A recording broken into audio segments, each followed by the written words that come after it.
to iLive Radio. Hey, what's going down, man? It's your boy Trix, a.k.a. the Human Jump Off, man. You locked into iLive Radio. They changed the way I listen to radio, man. Well, y'all listen to iLive Radio. My name is Steve Boyd of Parliament Funkadelic, and we want to thank iLive Radio for keeping the funk alive all over the world, worldwide. Join me, Uncle Funky, at noon Eastern Standard Time every Saturday for our music show, Give Me the Night, here on iLive Radio, and enjoy a nooner like no.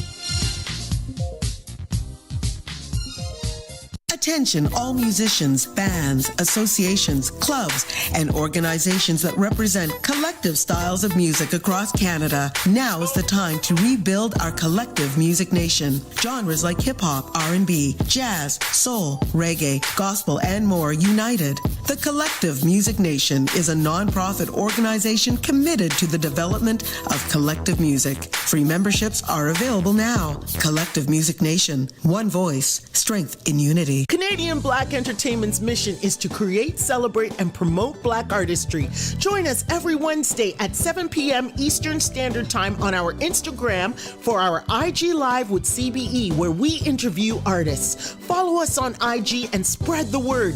We are here for our artists and are creating a space for them to get the recognition they so deserve. Canadian Black Entertainment, IG Live with CBE, every Wednesday beginning at 7 p.m. Eastern Standard Time. See you on the gram. You're listening to iLive Radio, changing the way you listen to radio. iLive Radio. The number one hit music station.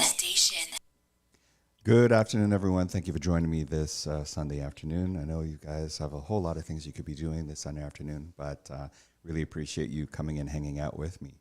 On today's show, we're going to be talking about fatherhood and, from hopes and dreams and fears that we've had as being a new father, as well as, the transition into our kids spreading their wings and finding their own path, and us having to sort of reinvent ourselves and what that looks like. And so I want to just welcome a few guys that I've got on the line with us over Zoom, and just want to make sure we keep the conversation going. I've got Andrew Springer. How you doing? Very well, thank you, Patrick. Good. I've got Ben Springer. Hello. I've got Ricardo Young. You. Hey. I've got a couple other guys who are going to be joining us midstream.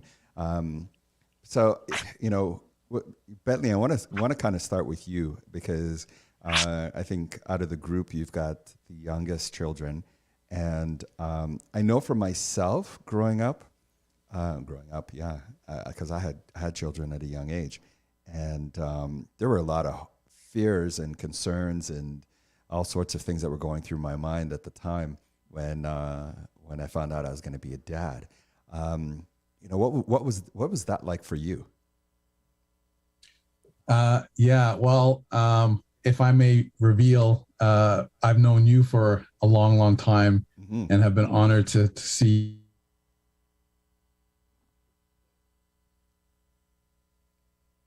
I think we lost Bentley there for a second. Bentley is frozen. So, hear me? Now we can hear you. You're back. Good stuff. Oh, looks like it froze for a second. Yeah. So we've known each other for a long time. You were saying. Yes, and I've been proud to see you be an awesome dad. When we were all young, and not only figuring out fatherhood, but just figuring out life and everything in general. I would say probably one of the early things that's probably remarkably different would be perhaps when we're very young, we're thinking, oh boy, I hope I don't have a kid, or not yet, or and at my stage in life, it's I'm hoping we still can have kids, and hoping that that's possible, and so yes, it worked out, and have been feeling thrilled through the whole process and very present. Yeah, I sometimes pull up my calculator and I start thinking, oh my goodness, my 4-year-olds, when they graduate from high school, how old am I going to be? Oh my goodness, starting, late in my life. But, just being present in this moment, it feels great that, I'm in a different phase in my career, a different phase in life. So there's less competing interests and I can just focus on them. So I just feel blessed to be where I am in this moment. Maybe I'm a late bloomer, but it's worked out. It's worked out for me. Okay. Andrew, what about you when you first found out that you were going to be a dad? Was that a scary thing for you? Was it, exhilarating? What were the emotions that was going through you? Can you remember? That's probably the more appropriate question. Can I remember? And my oldest being 28 now, I hardly remember what it was like finding out that we were expecting. Certainly there are periods along the way that stay fresh in the mind, but what it was like to know that there was another little body to join the family, I know there was excitement. I don't think there was fear. We're just looking forward to it. We're ready. Okay. And Ricardo, what about you? Can you hear me, Ricardo? He looks like he's stuck on mute.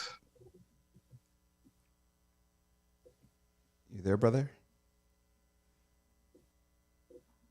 So, all right. Well, can you hear me now? How about now? We got you. All right. Oh my goodness, Zoom. Yeah. So for you, what was it like when you first found out that you were going to be a dad?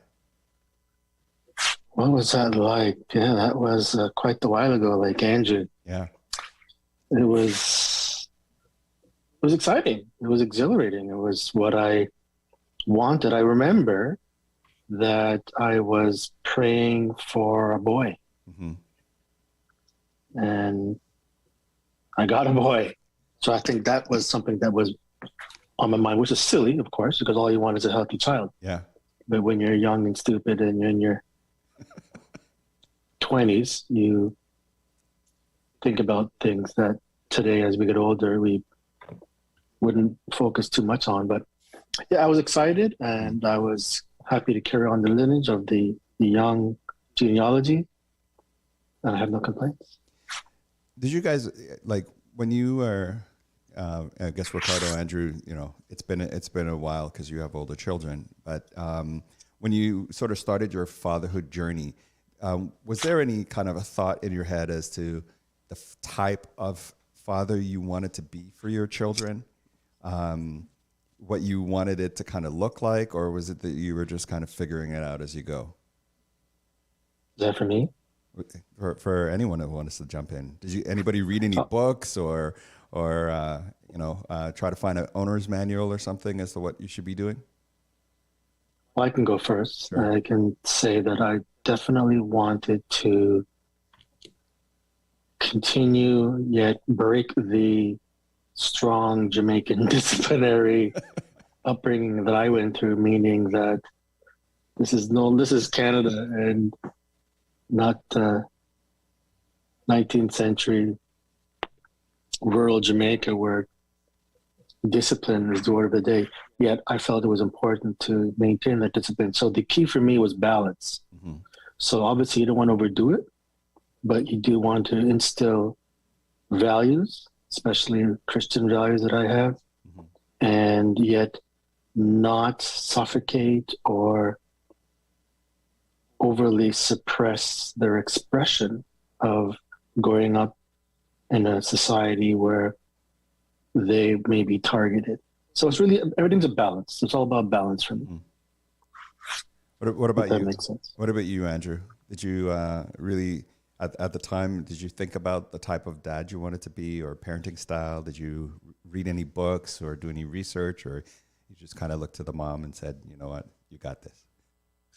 Well, one of the first things my dad said to me was, now you're going to have to be 2 steps ahead. And so my first thoughts before thinking about what kind of father I wanted to be was, what did I need to do in terms of the safety and well-being of this child? So that was step number one. And then it was, what kind of father did I want to be? And I looked to my father and and his father to think that this man, meaning my father, looked still upon his father with such admiration that I hoped that I could uphold that standard. And so you have to hope that by that time, you know what kind of person you are and what kind of person you want to be. And that's what you want to emulate in those children, in your behavior, in your words and actions, and the choice of language. Was there ever as Black men having children of color and the society that we live in, there are many stereotypes that are out there.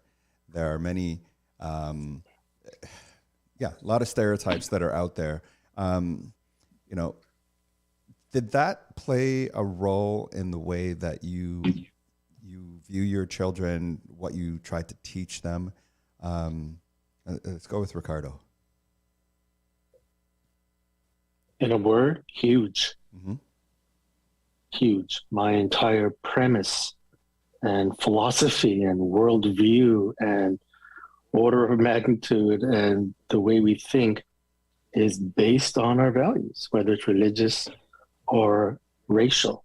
Mm-hmm. And being a Black male in a society dominated by non-Black males, I'll be polite, played a massive role. An example would be that the teaching that I was given as a young Black man, I passed on to my kids. Mm-hmm. Teaching such as, if you're Black, you need to be twice as good, just to be even. And a second thing that was ingrained in me, that I ingrained in my kids, was the value of education. And one of the ways to break out of the economic stagnation that the Black community is in, at being at the bottom of the totem pole next to the Aboriginal Indians, is lack of education. Mm-hmm. So those are the two major philosophies that drove me to impart on my kids, being Black youth, and to stay away from the elements in society that will get you in lots of trouble. And thank God it worked out. What about you, Andrew? I have to echo what Ricardo said. When I grew up in Toronto, mm-hmm. To quote a phrase from a book written by a gentleman by the name of Herb Carnegie, I was a fly in a pail of milk. There weren't an awful lot of Black kids around. When I was in high school, I could count in a school of 2,000 students. Mm-hmm. The other 4 Black boys, one of whom was my brother. When I got to university, went to University of Toronto, and I went home and said to my dad, there are kids there just like me. Mm-hmm. It meant, but I did see kids who didn't have the guidance from home that I had. Kids who were angry, rightfully angry with the way they were treated and the obstacles that they faced, but they didn't have the wherewithal, the guidance to deal with those things so they could move forward in their lives in a positive way. So it was important to me to impart to my kids what they might face in society, but how they would address things so that, as my dad would say, you don't lose. Mm-hmm. You know, if I came home angry about something, he'd say, who loses here? He always wanted you to evaluate your behavior and the outcome of your behavior so you don't end up on the bottom of the pile. And so if that meant controlling your anger, controlling your words, controlling your behaviors, so the outcome was the most favorable for you, so be it. But you learn that self-control, and you learn that vision, you learn that patience, but you learn that perseverance. Who loses? I like that concept. That you know, I think many of us as Black males, we kind of walk through life. I've never really summed it up that way, but it's a good summary, because we do have to be conscious about whatever the situation we're in, and whether we're necessarily justified or right or whatnot. We do have to consider all the consequences of it. So Bentley, how about you? You know, in the stage that you are right now, when you're looking at your young ones, you know, and you're looking at the world that they're inheriting as young black male. Like what are some of the things that you want to make sure that you impart to them? There's so many, but if there was one that I would highlight in this moment based on the conversation that we're having right now, I think it would be that the stereotypes are not true. Mm-hmm. And that's not what I'm going to tell them. You know, it's kind of like saying, don't open the door. Don't open the door. That then, you know, all you want to do is what's behind that door. I want to open the door, you know, but a context that I'm holding is the stereotypes are not true. And so I won't bother listing off the stereotypes of black males, some positive, many negative, because we're all very familiar with them. But I feel that I was blessed to have many, many positive black male, black father role models in my life, so that when I started being bombarded with the media telling me that black men or boys becoming men are supposed to do these bad things or only belong here, you know, I had a frame of reference to say, is that really true? How could that be true if this and this and this? And so that's something that I want to impart onto them. You know, I had my dad in my life. I had my brothers, my older brothers in my life. I had uncles in my life that were all being dads. I had friends in my life that were all being dads. For me, that is the norm, being strong, caring, compassionate fathers, and being good men, period.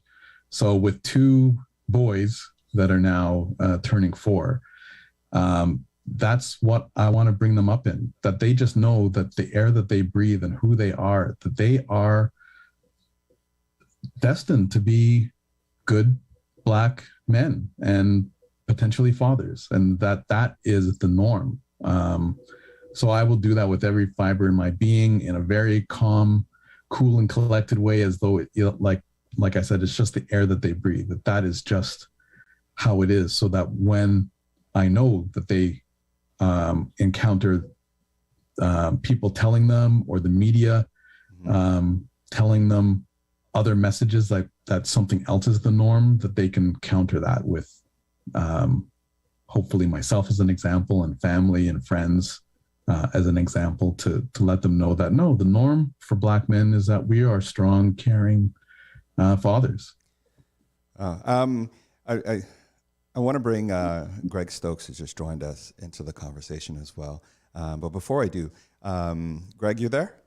I'm here. All right, good stuff, good stuff. So Bentley, you know, we've been talking a little bit about the stereotypes that are out there, and the New York Times did a study. There's an article from, I think it was 2015 that was done, and it talked about, it was more like, where are the black fathers?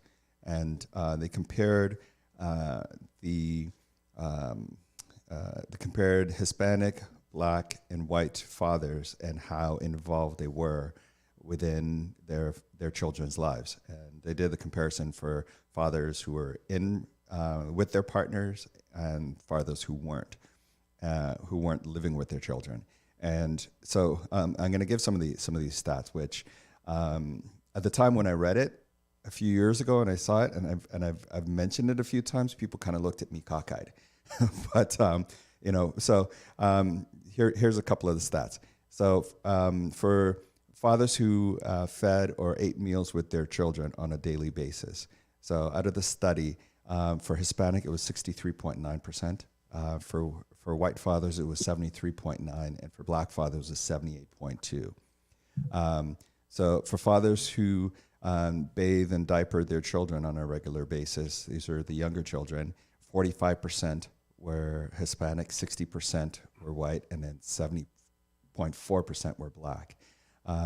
Played with their children on a daily basis, 74% Hispanic, 82.7% was white, and 82.2% was black. read to their children on a daily basis. 21.9% Hispanic, 30.2% was white, and then 34.9% was black.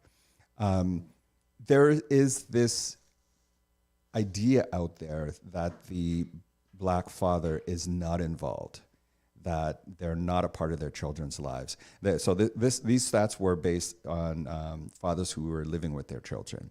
I know as a father growing up, and I've seen many other fathers being really involved in their children's lives, and I always would hear the stereotype. And even for a point, I found myself trying to fight against, in my own mind, these stereotypes that I'm hearing all around the place.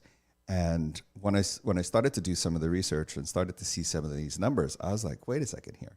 There is really something really not right with the narrative. I'll give some more stats a little later, some other stats a little later.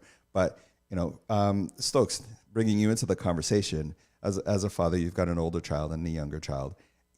For you, do you think about these stereotypes? Do you think about sharing how to, with your children, how to navigate those things?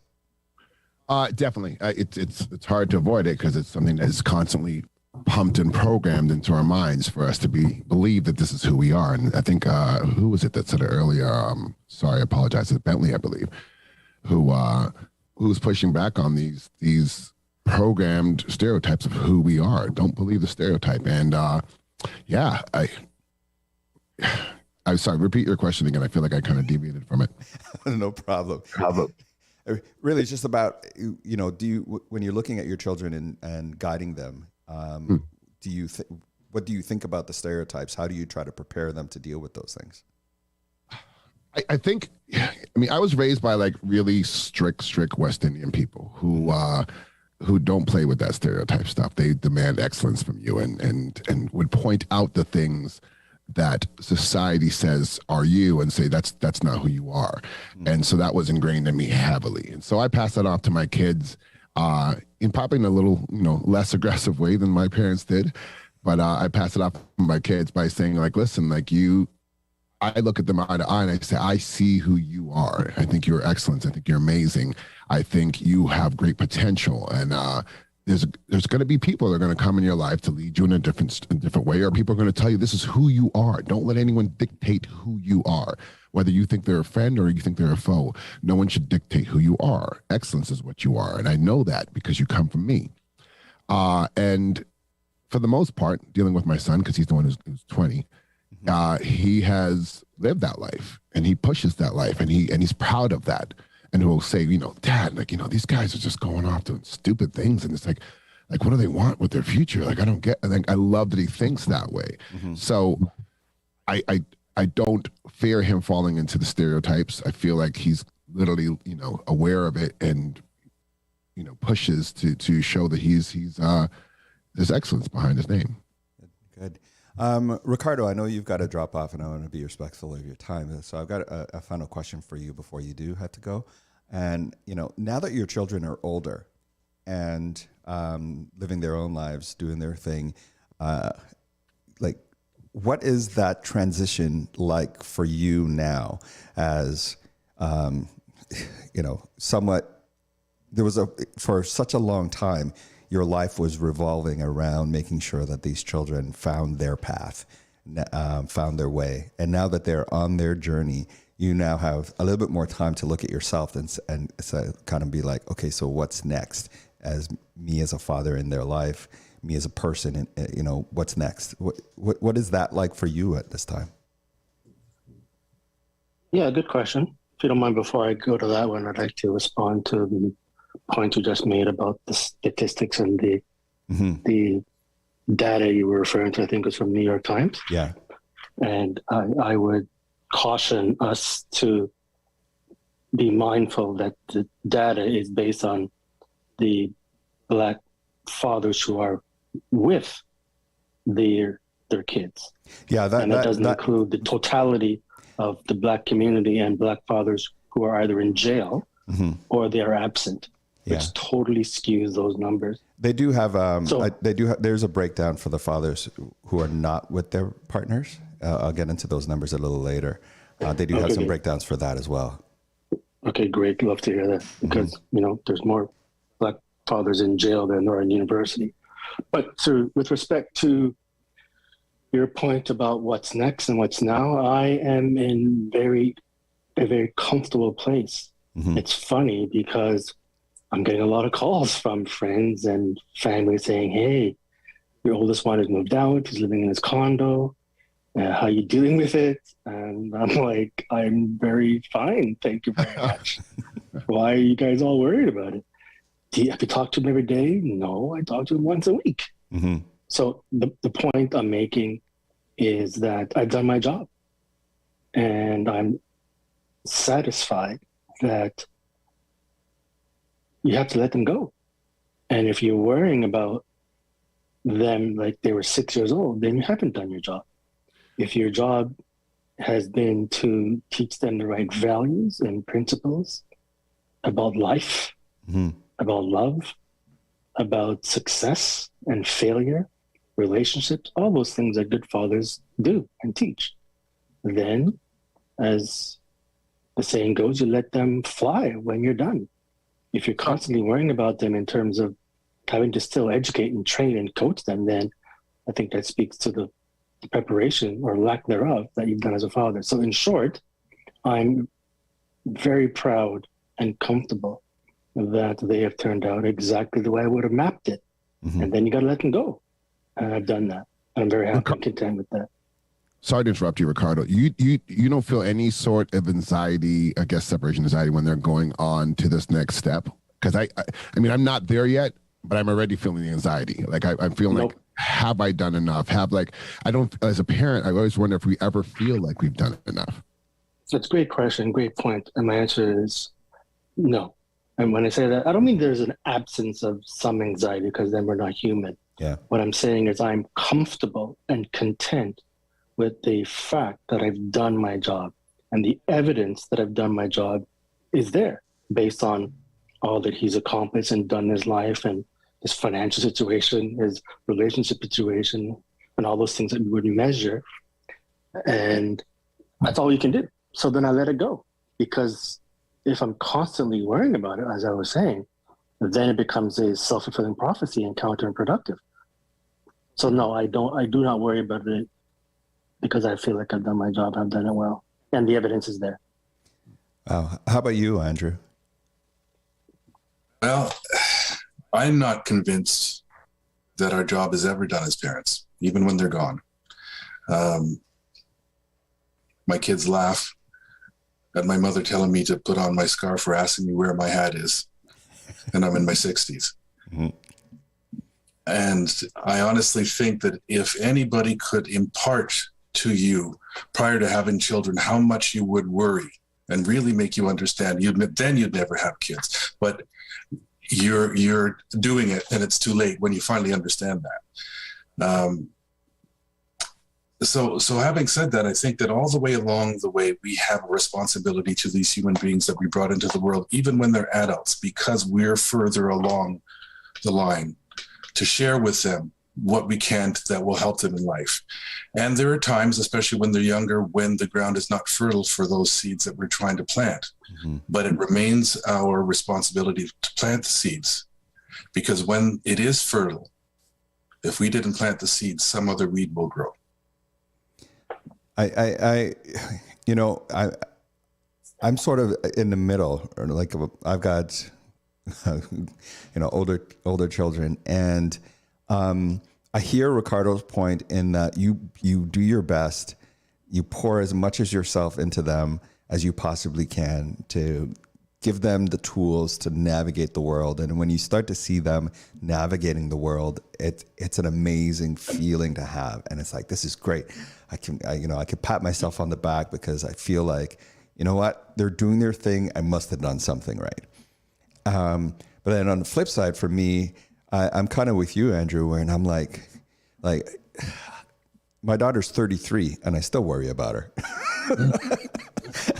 And I have conversations with her, and the more I talk to her, I'm like, you're really smart, and you've got all these tools and everything. But I'm part of me is still in that place where I'm like, oh man, I always feel like I'm always going to be in that space of worrying a little bit about something, anything, I don't know. And it's a crazy kind of place to be in. Ricardo, I definitely want to thank you for hanging out. It's 2:30. I know you had to jump out. Appreciate you taking the time to come and hang out and having the conversation with us. Hey, anytime. It's all good. Appreciate the opportunity and good talk. Hope to come back another time. Yes, definitely. Sorry, Ricardo, before you leave, by any chance, are you a bald black man? I wouldn't say. I would say shaved head, my friend. This is bald business. I just realized bald business. There you go. No, look around. Look who Patrick has assembled. Shaved. Let's get this thing. Don't get it twisted, Bridget. Shaved. So you can still grow something. Too, but yeah, that sounds a little sensitive there, Ricardo. Well, what is the relevance of that? You see that emotion coming out of me? What is the relevance of that question? Look at the board and see who Patrick has assembled, so that he has nobody smart, here with intelligent, black, beautiful black there man. There you go. Facts. Yeah, some of us are shaved and others not shaved. Thanks, Ricardo, man. Have a great afternoon. Good to see you, Ricardo. I want to bring Robert Small into the conversation as well. Hey, Robert, how you doing? Hey, Patrick. Hey, brothers. How you doing? Hey, Robert. Thanks for jumping in. So we're talking about. Oh, you know what, Robert? Congratulations, eh? Okay, yeah. Here I am. I can't assume what you're talking about. Your Order of Canada. Yeah, but thanks with the Order of Canada, I assume, right? Yeah. So you're like famous now. If you weren't before. Yeah, let's hope so. At least in my own mind, right? So. That's how you know when you're doing well, when someone says congrats and you can say, well, which thing is it you're referring to? You know. Really. When I grow up, I'm going to be Robert. Thanks for jumping into the conversation. So I know your children are also on the older side as well, and the whole. I know you've been listening for a little bit here. The whole thought about and in the car, right? So So it's like now that you're kind of they're stepping into their own, kind of doing their own thing. How do you make that transition from being concerned, worried, trying to pour as much of yourself into them to starting to let go? Yeah, well, I think it is a time. There is a time where you have to start letting go, right? Mm-hmm. And I do realize that the past where I could try to heavily influence them has passed, mm-hmm. right? Like they're more so becoming who they will be in the future, and you just have to pray that whatever you did in the years before was enough to get them sufficiently relying on themselves, right? Or at least have their self-esteem as high that they are capable of doing it. I was on Netflix and I was watching I can't remember the guy's name, but it's Chappelle got him a comedy show on Netflix. And he was saying, I think it was Thunder or something like that was his name was going by. But needless to say, he said that once my kids got 18, mm-hmm. I turned from provider to advisor, right? And I started cracking up because that's how I started feeling, that I'm more so an advisor now, more so than a provider, right? Like you are making sure that you have to make your own decisions now, and whatever decisions you make are the decisions that you make, right? But, I can't, there's only so much I can tell you about what's to come, right? Like some things you have to learn by yourself the same way that I had to learn by myself once I got into my 20s, right? Mm-hmm. No longer was my parents giving me telling me what I should do or what I shouldn't do. I was more so had my own life, and I was doing what I thought was best, right? Whether it be right or wrong, So I think you just have to provide that room for them to grow and to just be who they are, right? And I know, Bentley, you've got a couple of years left before you kind of hit the next thing I'm going to ask about, but you've got something, I guess, to look forward to in a way. So for Andrew and Robert, and in some ways Stokes, because your son's also older. So now how do you reinvent yourself now as you're no longer, as Robert just kind of put it, you're no longer, they're no longer dependents, but you're now advisor. When you look at yourself and you're like, okay, so I'm kind of free now from, I'm getting my parole from parenting sentence right now. And now I need to sort of look at myself and re-examine who am I? Do you go through a process like that as to like, okay, so what's next for me? If I can jump in on that, yeah. I currently am going through that with my son in the sense that I have moved from being the, probably overly assertive father to the friend ally who you can talk to candidly as an adult.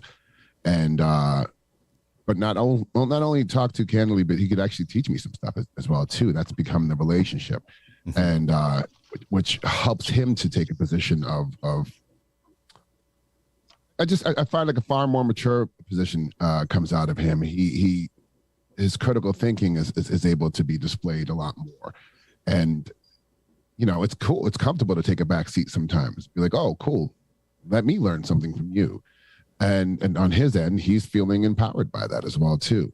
That's my way of kind of like transitioning from, hey, you got to do this now and you got to get this done, whatever the case is, into, hey, how are you? What's the deal with this? What are you looking to do? Oh, I'm DJing at this club. Oh, okay, cool. How's it going? Like, explain the process to me. Oh, you know what I do? Here's what I do. I mean, you don't have to, but I'm going to pass this on to you. And he's like, oh, so that's the exchange that we have. And I think he realizes that I look at him as an adult. I think that's important to him. Mm-hmm. But he also knows, like Robert was just saying, he also knows that I'm a resource that he can come to for knowledge without feeling like it's a condescending way. Like, I think sometimes kids can feel that way. Like, I'm not a kid anymore.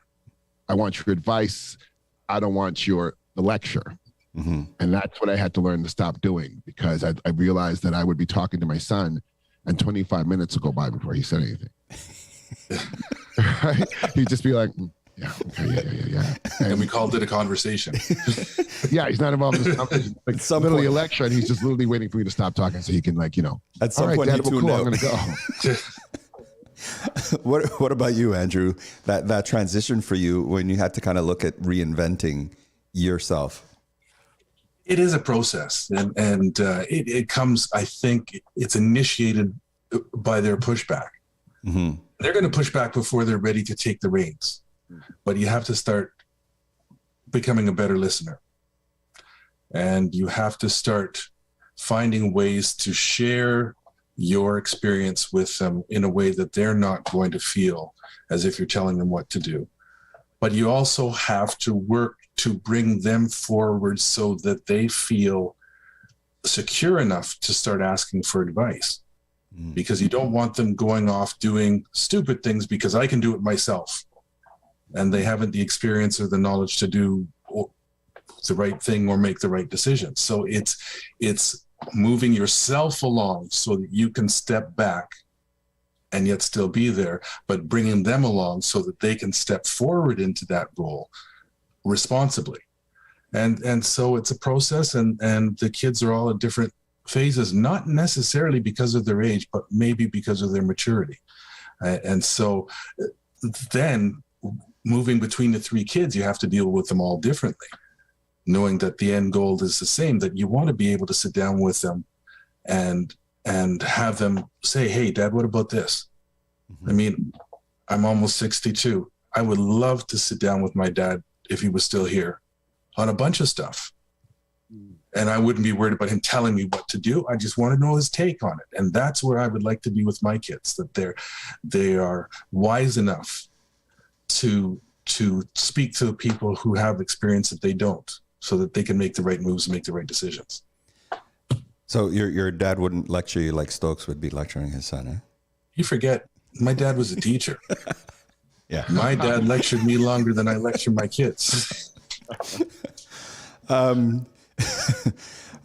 Robert, how about you? Yeah. What was the question? I dropped my daughter off now. Oh, no now problem. I can speak more easily now, right? Okay. So. It's about like reinventing yourself now that your children are older. You have to. Yeah. Okay. Yeah. No. And now I remember because I was thinking about that when she was in there, and I was going, "Geez, I hope that they don't come to me first. She's still in the car, right?" So, So yeah. So no, I think that with respect to myself, like it's, the one thing that I think is important is to like just stop right now. I think that just based on reinventing yourself, like I find that because I have more time available, that to embrace who I want to be now in like a 52-year-old's body, right? Like, of course, when we're younger and we're going out and doing whatever we want, like still want to have fun, but you have to embrace what you want as yourself now, and not like a past version of yourself, or just think about what you want, So I guess with respect to, since the relationship between me and their mom didn't work out, like as we've talked about before, and Bentley and Patrick, like just trying to find someone that you could find what you want in life going forward. So once again, being able to find a mate that coincides with you on that, but not feeling like you're leaving your children behind, because even though they're much older, like they still are relying upon us for guidance or just support or just being there. So you wouldn't want like a significant other that you have now, like taking the place of your children in any way, shape, or form, or them feeling that they're second rate to your life now, right? So that's what I think about that with respect to moving on. So with Bentley, and also just planning for your own future, right? I think sometimes the conversations that I have with people our age and everything is that sometimes kids are not grateful for your advice or even the finances, the support that you're giving them, right? So we all anticipate that when you get older, that your kids are going to be loving to you and grateful, but you never know how things turn out, right? So you kind of have a plan for if things go well or things go off, or or just a future period, right? So I really want to ask him really quick about what do you mean them not being appreciative of the finances that you like they're saying. Well, like here's one point, like if I'm putting away for like a life insurance policy, right? And my parents did that myself, right? For me. When I got like 2021, I didn't understand what a life insurance policy was totally, outside of the basics that if you pass away, they're going to pay for your funeral. And I didn't realize like how important that was in the wider realm of things. So with regarding to that, like I kind of like didn't think too much about it. I cashed it in and I bought a house. Even though I bought a house with it, it still paid dividends.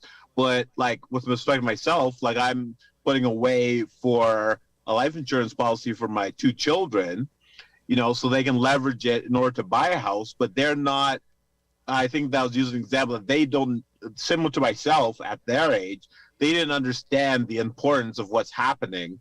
So they only view it as like akin to putting money away in a bank account, but they don't realize the grand importance of certain steps that we can put into place, whether it be putting money into RESP for 20 years and then making sure that they have money available to them when they graduate, because that wasn't the case with me, and probably not the case with many other people on this feed, right? But so that's why those are examples of what I meant, right? Okay, thanks for that. Bentley, obviously you've got a little bit of time for your children before you're thinking about what's the next is going to be for you. But I in a lot of ways, I think you kind of did things the reverse of some of us, wherein you had children a little later, so you had a whole lot of time to kind of cook who you are, and then having children. How have you evolved? How have I evolved? I'm not sure how to answer that part of the question. Yeah. But I do see it's fascinating. I do feel like that what you're talking about there is fascinating, and there is no right or wrong. There's definitely pros and cons for either way. You know, I can totally see that if I was a father at an earlier age, I initially may not have really gotten the full of it, but I'd like to think like some of my friends that I'd figure it out quick enough. But I do think about, I'd be battling with but I want to go out. I want to have fun. I want to I have got a life, and I'm just trying to start a career, and I'm trying to, if I need to put the extra hours in to get my career going, I'll put the extra hours in, and all these other competing factors at those different ages and stages that I don't have now. So what I've lost in father time that, we can just never get back. I'm just older, and I'll just always be older to them. I have this kind of focus and appreciation for life in this way that I wouldn't have otherwise. And so the cost that I paid in time, I reap the benefit in that way. So I'm appreciative of every second that I have with them. I'm not feeling like, I need to get going out. I need to do these other competing things. There's nothing that competes with that time with my kids. Like, that's what I want to do. That's where I want to be always. And, I'm not in that phase where I'm thinking, oh man, I can't wait till this phase is over, whether it's diaper changing, whether it's, just the amount of time it takes up. I can't wait till that I can then take a break and then focus on me. I'm like, you know what? I had lots of time to focus on me, so I'm good. And I do think about that previous question, when they hit their 20s, they're going to move on. I'll still want to be hanging with them. I'll still mentally be wanting to hey, let's go to the club and hang out. And maybe I can give you some advice about that girl that you're checking out over there. But I don't think it's going to play out like that based on the age that I will be at that time. But I'm in a place where I can give them my all.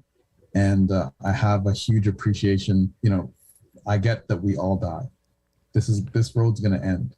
And so I make the most of it. And hopefully it pays off with being able to give them all the wisdom that I have reaped throughout my life with them. Wow. We've got about 12 minutes left. And obviously this is a pretty big topic that we can't really cover everything in an hour. I got a quick question for you, though, Patrick. Sure. And this is actually for all the gentlemen in this panel right now, because I'm dealing with it. So I would love to hear your guys' word. How do you guys deal with the working father guilt, in the sense that, we all work hard to put food on the table for our families. A lot of us, some of us are the sole provider for the family. So we got to work hard.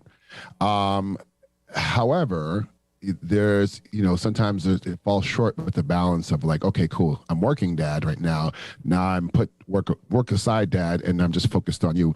I have a guilt right now because I feel like working dad is more predominant than, put the work aside and now the focus is on you, dad. How do you guys deal with that?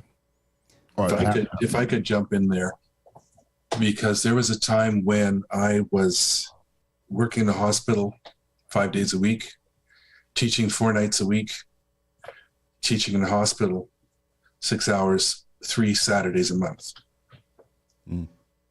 It was tough. And what I tried to do was make sure that whatever it was I was doing 100%. So I'm at work, I give it 100% to reduce how much I take home. When I'm home, then the kids had me till they go to bed.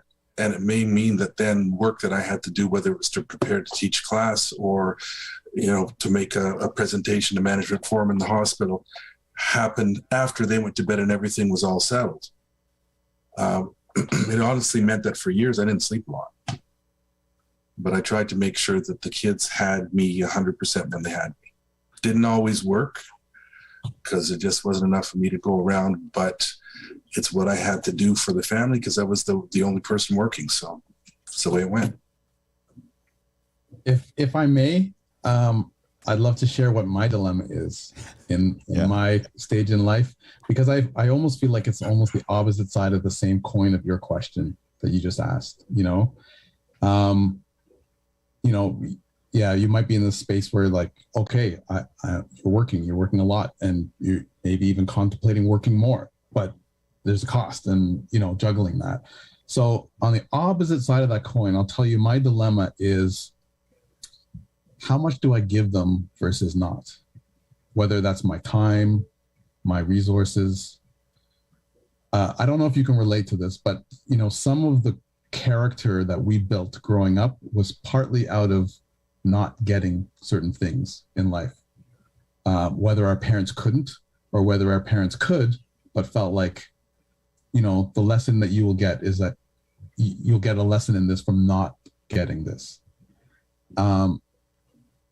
So imagine, wave a magic wand, you could give your kids any and everything that they wanted, whatever they wanted.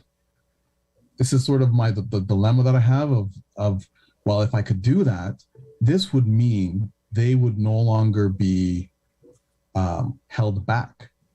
I would no longer be part of the larger machine that marginalizes them. Right? There's so many parts of the world there's already lack and denial. Why should I be part of that? I should be enabling them, giving them every possible resource, opportunity, so that they can stand on this top of the mountain as they grow up. And then, of course, I'm sure you can imagine the other side of that coin is, but is that spoiling them? If that's spoiling them, then are they losing character? So I should deny them, my brother and I will probably talk about how we're proud that we, paid for our education, even though we came from a family, like Ricardo mentioned, where education is important. But what if you could give your kids that education, they wouldn't have to worry about a penny of it and they could get it guaranteed? Is that the better way to go, to give them any and everything, every advantage? Or should I purposely not give as character? And I know there's no one quick answer to that, but I just want to share that dilemma with you.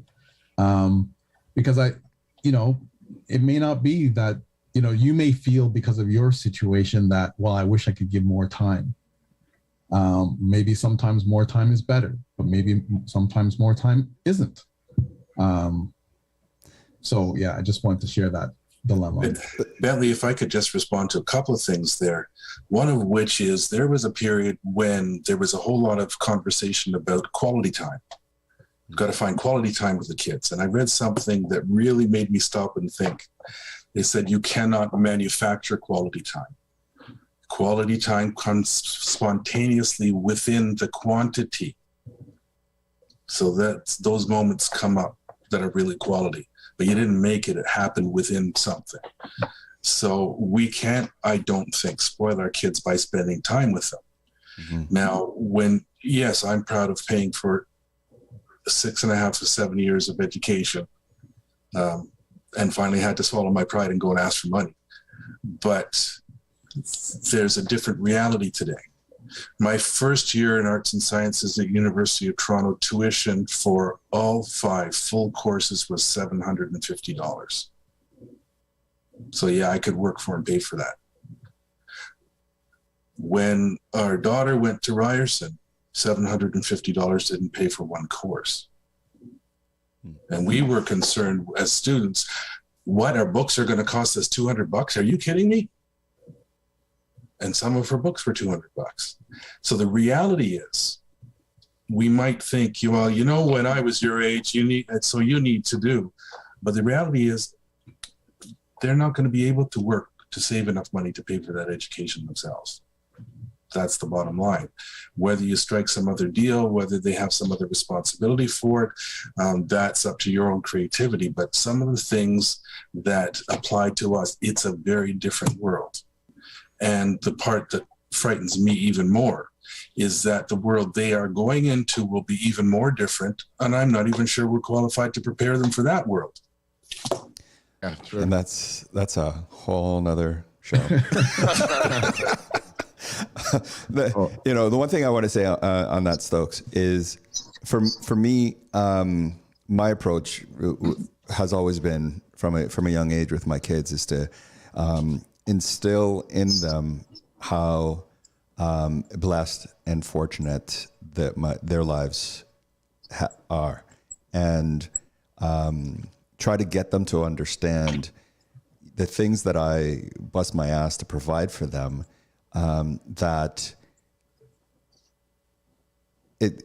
help them to not be able to take those things for granted. I grew up with a lot of lack. And so I wanted to make sure that my kids didn't grow up with that same lack. And so from a young age, the moment that I noticed that they started to take something for granted, I would have a conversation with them to try to make sure that they understand that they're not better than anyone else. Things don't just fall out of a tree someplace. This is what I had to do in order to make this happen. And then on top of that, instill in them that, you know what, I'm going to do my best possible to cover as many of the bases I can, to pour as much of me into you as possible. But I'm human and I'm going to miss something. And if you realize that there's something that you needed from me that I missed, that I wasn't able to provide, then when you have your children, you need to build on the foundation I gave you. And if you realize that there's something that I missed, then you need to fill that gap in for your child, and then teach your child to continue to do that process emotionally, financially, mentally, however. Because I'm human, I'm going to miss stuff. You're human, you're going to miss stuff. And if we keep building on each other's legacy, then, generations down the road, we're going to be a force to be reckoned with in this world.